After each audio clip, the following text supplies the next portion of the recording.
Well, today marks the 5th anniversary of the disappearance of Lisa Irwin. She's the 10-month-old who vanished from her crib. What happened to her remains a mystery even today. KCTV5's investigative reporter Angie Ricono spoke with the Irwins and has been digging into this case. Anybody that lives here in this area has been following this case. So many people know it. People remember it. And for you to sit down with the parents, a lot of people presume they have something to do with this. So what is it that they told you during this interview?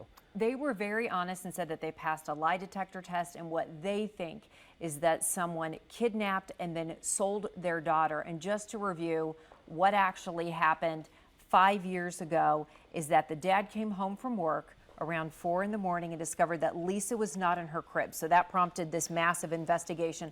Of course, it's still a mystery today. Now, Lisa's mother was never named an official suspect, but it was obvious that investigators focused on her, and statistically, that makes the most sense. But the parents say they are completely innocent. Did you have anything to do with the disappearance of your daughter? Absolutely not. And Jeremy, I know you guys are clearly together. Do you have any suspicions? No.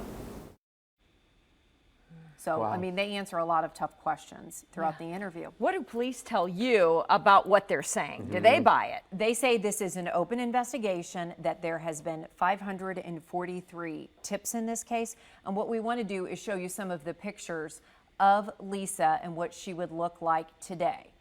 So there she is, 9 to 10 months, and then the pictures change. That's her at 3 and what she may look like at 5. And it's interesting, the parents have very different feelings about these pictures. Jeremy appreciates them, but he doesn't really feel like it's an important clue. He feels like old information will solve this case. But the mother, when she looks at these photos, it's very heartbreaking. She sees Lisa, the 5, almost 6-year-old who's missing and who is out there somewhere. Well, sure, it makes you think of all the years you've lost. Exactly. You know? Well, what are some of the other theories then out there? There They were a think lot of someone other broke theories. in and took They the baby. believe somebody broke in, and that was one theory, that somebody was watching and they were in this neighborhood and kind of keeping an eye on the home. And one of the original lawyers in the case is Cindy Short, and she supports that theory. And Short conducted her own investigation. She calls the parents credible and heartbroken. And do you remember those missing cell phones? That was something else that was missing that night. So coming up at 10, we're going to be discussing the phone records and what those showed. Now, the parents feel these old clues, not the pictures, but they feel some of those old clues like the phones are important information today. You mentioned looking at the pictures of what she could look like right now was just heartbreaking for the family. On top of that, how are they doing right now? I mean, talking to you, were they composed? Is it tough for them still? They were composed. They were willing to sit down and answer all of the questions, but this has been very rough. And they say this time of year is especially difficult because you're dealing with the anniversary, and then in November is Lisa's birthday. So this is the family home. And they're still in that home. They're still in the home, and they still have all of those posters up. That's today video. That's the crib not is up and from- everything. The crib is still up, and then I want to show you all of this. Do you see is that? that? Those are birthday and Christmas presents. They buy her presents every year for her birthday, for Christmas, Halloween.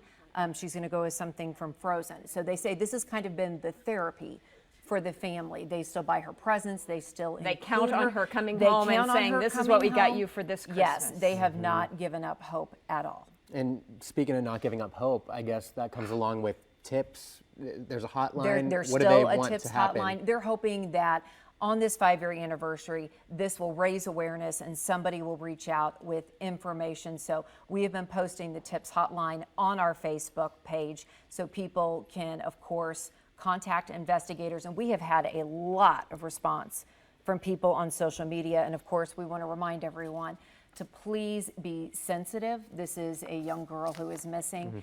And Lisa, a lot of people probably forget this, but she has 2 older brothers who can read. So we encourage people to participate and to make comments, but to be sensitive and realize and respect make no the assumptions. family. We really don't know what happened. No Yes, idea. it is still a mystery. Nobody has ever been arrested. No official suspects named. Did they say anything about how often they get tips? I mean, do they come in a lot? I think a lot at the beginning, as far as what's been taking place in the last year. I mean, as years roll by, it gets slower and it gets drier. Jeez. All right, Angie, thank you. It is fascinating. And you can watch the entire investigation, by the way, in our newscast with Angie tonight in our 10 o'clock news.